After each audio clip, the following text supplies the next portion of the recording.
Hi everyone. कई बार Indian constitution के बारे में कहा जाता है कि Indian constitution is a bag of borrowing. आप कोई भी रेपुटेटेड पॉलिटी की बुक उठा के देखिए, चाहे वो लक्ष्मीकांत हो, चाहे वो इनफैक्ट एनसीईआरटी का एग्जांपल देख सकते हो, जो 11th क्लास की एनसीईआरटी है कॉन्स्टिट्यूशन बुक। वहां पर एक बात लिखी हुई है कि Indian constitution is a bag of borrowing. Now सवाल ये उठता है कि भाई जब आप किसी भी टर्म को ये टर्म बोल रहे हो बैग ऑफ बोरोइंग, इसका मतलब क्या होता है? इसका मतलब ये है कि जब इंडियन कॉन्स्टिट्यूशन को बनाया गया था, उस बनाने के प्रोसीजर में आपने बहुत सारी कंट्रीज से उनके आर्टिकल्स या बहुत सारी कंट्रीज से उनके जो कॉन्स्टिट्यूशन थे, या बहुत सारी कंट्रीज से आपने कुछ ना कुछ आर्टिकल्स कॉपी करके या कुछ ना कुछ बेसिक चीजें कॉपी करके इंडियन कॉन्स्टिट्यूशन में डाली हुई। बहुत सारे लोगों का मानना है यस ये सही बात है, बहुत सारे लोगों का मानना है ये सही नहीं है। राइट, तो पहले ये समझने की कोशिश करते हैं कि लोग ये क्यों कहते हैं कि Indian constitution is a bag of borrowing. Right, चलिए अब इस चीज को समझने के लिए कि इंडियन कॉन्स्टिट्यूशन को बैग ऑफ बोरोइंग क्यों कहा जाता है, हमें ये समझना होगा कि इंडियन कॉन्स्टिट्यूशन किन किन सोर्सेज से लिया गया है, या इंडियन कॉन्स्टिट्यूशन को कहां कहां से कॉपी किया गया है, kind of. Now the first thing जो हमें समझना है that is from India, that is government of India act 1935। अब देखिए गवर्नमेंट ऑफ इंडिया एक्ट 1935 से हमने कुछ प्रोविजंस लिए। राइट, ये गवर्नमेंट ऑफ इंडिया एक्ट कौन लेकर आया था? ऑब्वियसली ये government of India act Britishers लेकर आए थे। तो ब्रिटिशर्स ने इंडियन कॉन्स्टिट्यूशन को ऑलरेडी एक फाउंडेशन बना के दिया हुआ था। राइट, तो जो गवर्नमेंट ऑफ इंडिया एक्ट 1935 है, उसने इंडियन कॉन्स्टिट्यूशन के लिए एक फाउंडेशन का काम किया था। किस तरीके की फाउंडेशन? जहां पे हमें पता था कि इंडिया विल बी, या Indian polity should be federal in nature. Federal in nature का मतलब क्या होता है? यहाँ पर आपके पास सेंट्रल गवर्नमेंट होगी, यहाँ पर आपके पास स्टेट गवर्नमेंट होगी, और state government is not subordinate to the central government. Right, so state government, जिसको आप प्रोविंशियल गवर्नमेंट भी कहते हो, उसको आपने एक ऑटोनॉमी देने की कोशिश की थी, उसको आपने इंडिपेंडेंस देने की कोशिश की थी। राइट, तो यहाँ पर एक चीज हमें समझना है कि इंडिया ने जो फेडरल सिस्टम अडॉप्ट किया, वो already government of India act 1935 में लिखा हुआ था। राइट, जहां पर आपके पास दो गवर्नमेंट होती है, मिनिमम दो गवर्नमेंट होती है। The first is central government, the second is state government, and state government is not subordinate to the central government. Next, अब आपको ये पता है कि गवर्नमेंट में हायर रैंक पे काम करने के लिए आपको सिविल सर्वेंट चाहिए होते हैं। ठीक है, अब ये गवर्नमेंट आपकी स्टेट लेवल पर भी हो सकती है, ये गवर्नमेंट आपके नेशनल लेवल पर भी हो सकती है। तो इन सिविल सर्वेंट को रिक्रूट करने के लिए जो पब्लिक सर्विस कमीशन है, चाहे आप यूपीएससी की बात करो या फिर आप स्टेट टीसीएस की बात करो, इन दोनों का प्रोविजन भी आपने गवर्नमेंट ऑफ इंडिया एक्ट 1935 से ही लिया होगा। राइट, नेक्स्ट अगर आप बात करते हो ऑफिस ऑफ गवर्नर, अब आपको पता है कि article 153 of the constitution talk about the position of governor. ठीक है, आज के टाइम पे गवर्नर की जो पोस्ट है वो एक पॉलिटिकल इशू बन चुका है, या बहुत कंट्रोवर्शियल है कि जो गवर्नर है, क्या वो सेंट्रल गवर्नमेंट के ही एजेंट होते हैं या क्या होता है, हम उस डिबेट में नहीं पड़ेंगे। बट गवर्नर का जो टास्क है, या गवर्नमेंट की जो ड्यूटी है, गवर्नर की जो पोस्ट है, राइट, वो उसको भी आपने कहां से लिया है? That is government of India act 1935। It simply means आपका जो पूरा एडमिनिस्ट्रेटिव एंगल है, या जिस तरीके से ब्रिटिशर्स ने आपके ऊपर रूल किया था, और जिस तरीके से उन्होंने government of India act 1935 form किया, वो कहीं ना कहीं आपको एक फाउंडेशन बनाकर देता है। राइट, नेक्स्ट हम लेते हैं यूनाइटेड स्टेट ऑफ अमेरिका। अब आपको पता है, जब मैंने लास्ट प्रियम्बल वाला लेक्चर डाला था, तो वहां पर मैं ऑलरेडी बता चुका हूं कि प्रियम्बल का जो आइडिया था वो हमने ब्रिटिश सॉरी वो हमने यूनाइटेड स्टेट ऑफ अमेरिका से ही लिया हुआ है। राइट, तो जिस तरीके से हमारा जो प्रियम्बल है we the people of India से शुरू होता है, सिमिलरली उनका जो कॉन्स्टिट्यूशन है, उनका जो प्रियम्बल है, वो we the people of United State of America से शुरू होता है। नेक्स्ट, आपको पता है कि part third of the constitution talk about fundamental right. India में जिसको हम फंडामेंटल राइट कहते हैं, यूएस कॉन्स्टिट्यूशन में this is called bill of rights. So this is called bill of rights. तो फंडामेंटल राइट्स का जो आइडिया है वो भी हमने अमेरिका से ही लिया हुआ है। Right, next we have to talk about the federal structure of government, कि वहां पर स्टेट गवर्नमेंट कैसे काम करेगी, सेंट्रल गवर्नमेंट कैसे काम करेगी। Next, function of president vice president, कि जो प्रेसिडेंट के पास क्या रूल्स एंड रिस्पॉन्सिबिलिटी है, वाइस प्रेसिडेंट के पास क्या role and responsibility, and vice president vice president is the ex officio chairperson of the upper house. ये प्रोविजन भी हमने अमेरिकन कॉन्स्टिट्यूशन से ही लिया हुआ है कि जो वाइस प्रेसिडेंट है, अगर मैं इंडिया के रिस्पेक्ट में बोलूं तो इंडिया के जो वाइस प्रेसिडेंट होंगे वो एक्स ऑफिशियो चेयरमैन होंगे राज्यसभा के, अपर हाउस के, राइट। Next, judicial review. ठीक है, जुडिशियल रिव्यू में आपको ये पता है कि article 13 of the constitution talk about judicial review. Judicial review ये कहता है कि अगर जुडिशरी को ये लगता है कि कोई भी लॉ एंटी कॉन्स्टिट्यूशन है या कोई भी लॉ अनकॉन्स्टिट्यूशनल है, तो वो उस लॉ को नल एंड वॉइड कर सकती है, वो उस लॉ को खत्म कर सकती है। नेक्स्ट, जो इम्पीचमेंट का प्रोसीजर है, ठीक है, मतलब प्रेसिडेंट को आप कैसे इम्पीच करना है, ये भी हमने कहां से लिया हुआ है, अमेरिका से। सेम, आप सुप्रीम कोर्ट के जजेस को या हाई कोर्ट के जजेस को, जब हम जुडिशरी में बात करेंगे, जब जुडिशरी पढ़ेंगे तब हम और डिस्कस करेंगे कि जुडिशरी का रिमूवल कैसे होता है, बट अभी तक के लिए हमें यही जानना है कि जो रिमूवल होता है सुप्रीम कोर्ट का, हाई कोर्ट का, हाई कोर्ट के जजेस का, वो कैसे होता है या वो कहां से हमने कॉपी किया, that is from the American constitution. Next देखिए, नेक्स्ट कंट्री जिसके बारे में हम बात करने वाले हैं या जहां से हमने काफी सोर्सेस या काफी प्रोविजंस बोरो किए हैं, that is United kingdom. Even तो यूनाइटेड किंगडम के बारे में कहा जाता है कि उनका कोई भी रिटन कॉन्स्टिट्यूशन नहीं है, बट क्योंकि उन्होंने हमारे ऊपर रूल किया था, तो बहुत सारी ऐसी चीजें हैं जो ऑटोमेटिकली हमने उनसे सीखी है। For example, parliamentary form of government. अब आपको पता है दो तरीके का सिस्टम होता है। The first is your presidential form of government, ठीक है, तो the first is your presidential form of government, the second is your parliamentary form of government. अब दोनों में डिफरेंस क्या होता है वो समझते हैं। देखिए, अगर आप पार्लियामेंट्री फॉर्म ऑफ गवर्नमेंट की बात करते हो,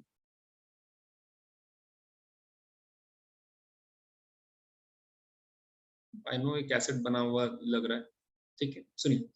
अगर आप पार्लियामेंट्री फॉर्म ऑफ गवर्नमेंट की बात करते हो, पार्लियामेंट्री फॉर्म ऑफ गवर्नमेंट जो हेड ऑफ द स्टेट है वो आपका मोनार्क भी हो सकता है, बट अगर मैं इंडिया के रिस्पेक्ट में बोलूं तो आपका हेड ऑफ द स्टेट कौन होगा, प्रेसिडेंट, राइट। ये आपकी लेजिस्लेचर है, ये आपका एग्जीक्यूटिव है। It means legislature is the mother of executive. मतलब अगर आपको मिनिस्टर बनना है तो आपको एमपी या एमएलए होना जरूरी है, तभी आप मिनिस्टर बन सकते हो। And then we have judiciary. तो एग्जीक्यूटिव का हेड कौन होता है, that is head of the government is your prime minister, right. Presidential form of government जो कि यूएसए के अंदर है, यहां पर क्या होता है, आपका जो हेड ऑफ द स्टेट है और जो हेड ऑफ द गवर्नमेंट है वो दोनों सेम होते हैं, और दैट इज प्रेसिडेंट।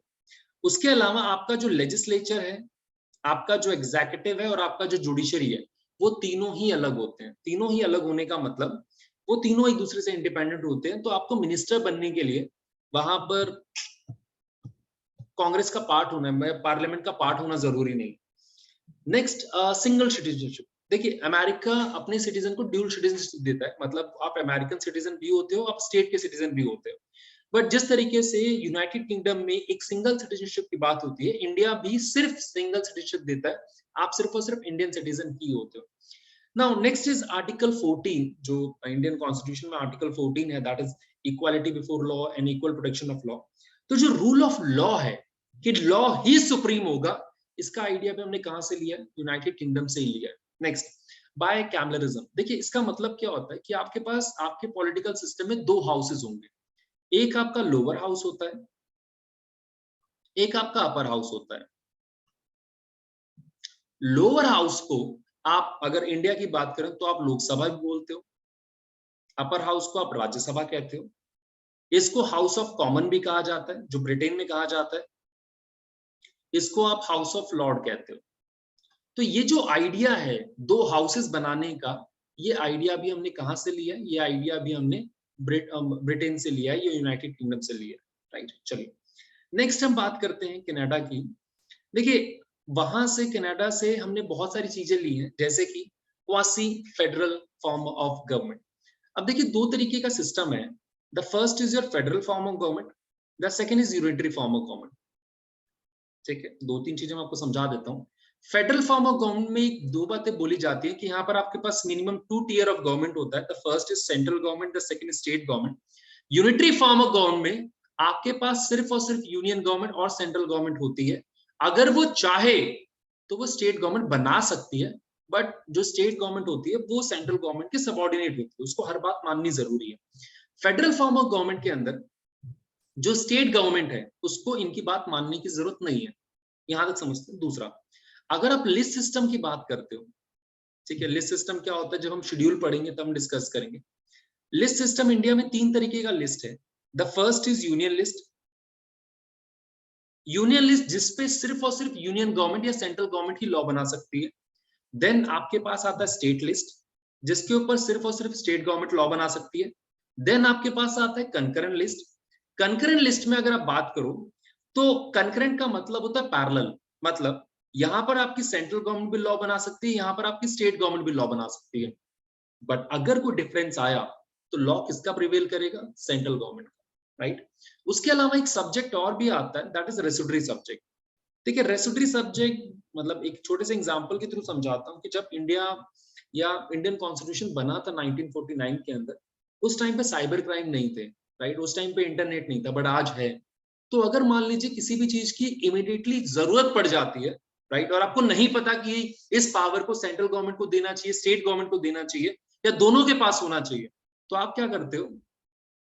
आप उसको रेसिडुअरी सब्जेक्ट में रख देते हो, राइट। और इसके ऊपर लॉ कौन बनाता है? सिर्फ और सिर्फ सेंट्रल गवर्नमेंट, राइट। नाउ अब देखिए यहां पर जो बोला गया, कनाडा से हमने ये भी लिया कि डिस्ट्रीब्यूशन ऑफ पावर कैसे होगा, मतलब लिस्ट सिस्टम कैसे आप डेवलप करोगे, प्लस जो रेसिडुअरी पावर है, जो ये वाला पावर, जो रेसिडुअरी सब्जेक्ट का पावर है, वो भी सेंट्रल गवर्नमेंट के पास ही होना चाहिए, राइट। नेक्स्ट, अब देखिए यहाँ पर एक टर्म लिखा हुआ है क्वासी फेडरल।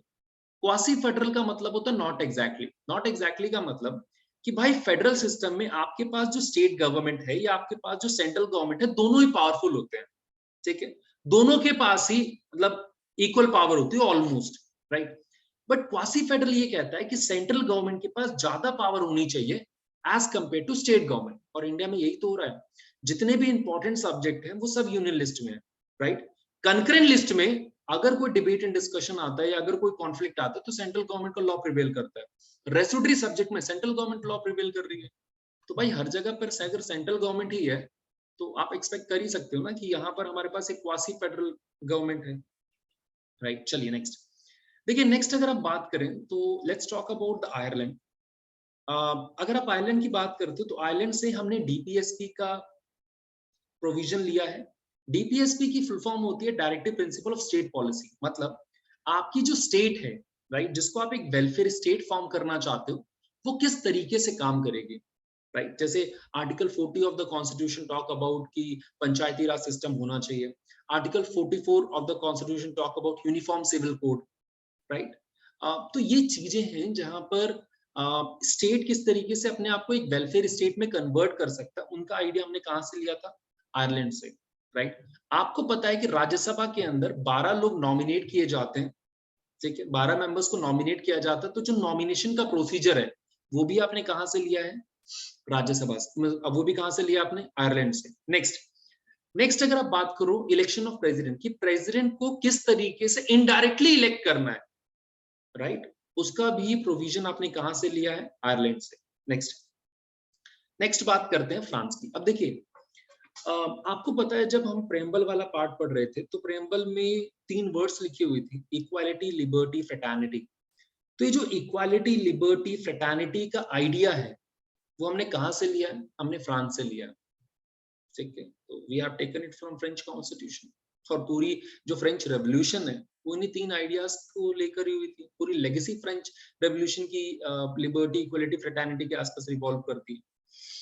चलिए next talk about south Africa. देखिए कॉन्स्टिट्यूशन को किस तरीके से अमेंड करना है। अगर आपको कॉन्स्टिट्यूशन को अमेंड करना है, the article for amendment of the constitution is article 368, right. हम बात करेंगे अमेंडमेंट को लेकर, एक नई वीडियो बनेगी। So article 368।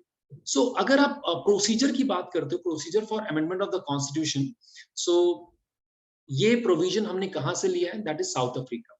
राज्यसभा में किस तरीके से इनडायरेक्टली इलेक्शन होना है, ये भी हमने कहां से लिया है? साउथ अफ्रीका से, right. Next we talk about Germany. देखिए जर्मनी से हमने इमरजेंसी प्रोविजन लिया है, मतलब अगर आज आप article 352 to article 360 of the constitution की बात करते हो तो जो भी इमरजेंसी प्रोविजन है, राइट, उनका आइडिया हमने कहां से लिया है?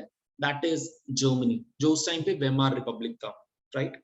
तो इमरजेंसी प्रोविजन हमने वहां से कॉपी किया। और अगर आर्टिकल 358 और आर्टिकल 359 की बात करूं तो जो इमरजेंसी के टाइम पे आपके फंडामेंटल राइट्स जो ब्रीच हो जाते हैं, जो फंडामेंटल राइट्स जो खत्म हो जाते हैं, सस्पेंड हो जाते हैं, उनका आइडिया भी हमने जर्मनी से ही लिया, right. Next we talk about USSR. देखिए यूएसएसआर से हमने फंडामेंटल ड्यूटीज का आइडिया लिया। आपको पता है कि part 4 A of the constitution talk about fundamental duties, right, जो इनिशियली कॉन्स्टिट्यूशन में नहीं था बट लेटर ऑन हमने उसमें ऐड किया।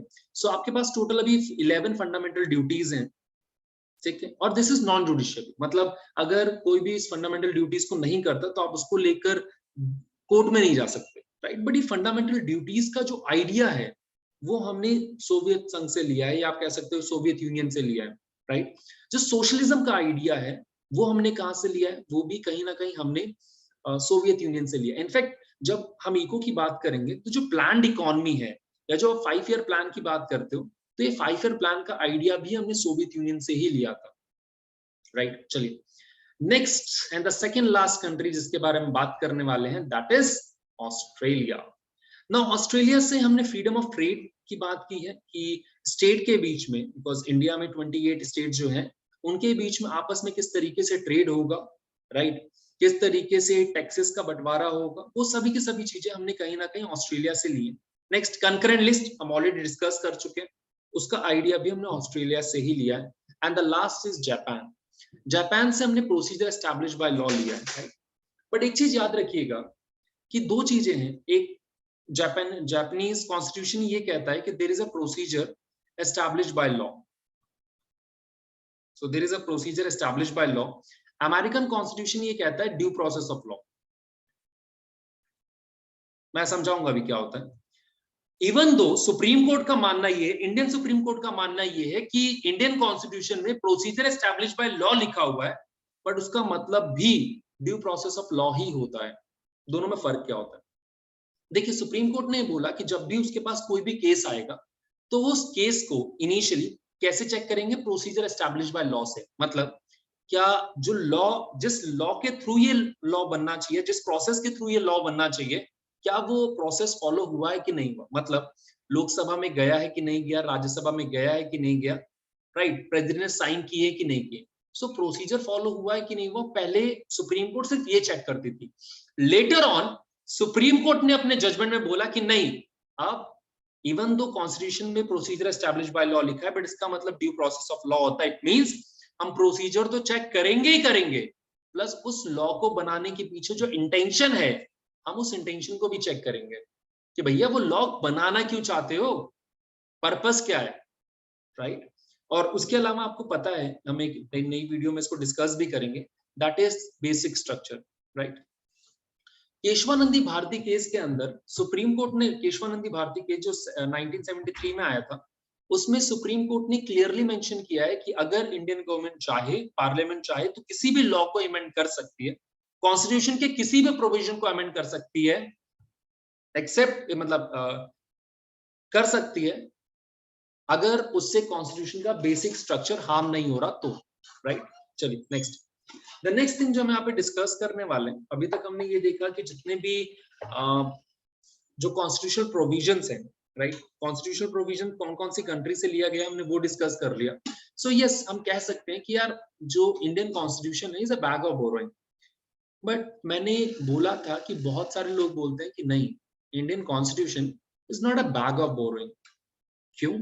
बिकॉज भाई, और इनफैक्ट जवाहरलाल नेहरू का भी कहना यही था कि आप जो लॉ या जो भी प्रोविजन आप कॉपी कर रहे हो, या जो भी कॉन्स्टिट्यूशन आपने, या जो भी प्रोविजन आपने दूसरी कंट्री से लिया है, आपने हूबहू कॉपी नहीं किया। आपने हर एक लॉ को पहले चेक किया कि क्या वो इंडियन बैकग्राउंड में या इंडियन फॉर्मेट में अप्लाई होगा कि नहीं होगा, राइट। कॉपी करना या बोरो करना क्या होता है कि एग्जैक्टली आपने उठाया और आपने डाल दिया, नहीं। हमने हर एक कॉन्स्टिट्यूशन को चेक किया, हमने हर एक कॉन्स्टिट्यूशन में देखा कि वो इंडियन फॉर्मेट के साथ, ये जो इंडियन डाइवर्सिटी है, इंडियन जो पैटर्न है, उसके साथ वो मैच कर रहा है कि नहीं कर रहा। अगर कर रहा है तो हमने तभी डाला, अदरवाइज उसको चेंज करके डाला है, राइट। और देखिए बोरोइंग कुछ नहीं होती, जिसको आप बोरोइंग कहते हो, we call it is inspiration.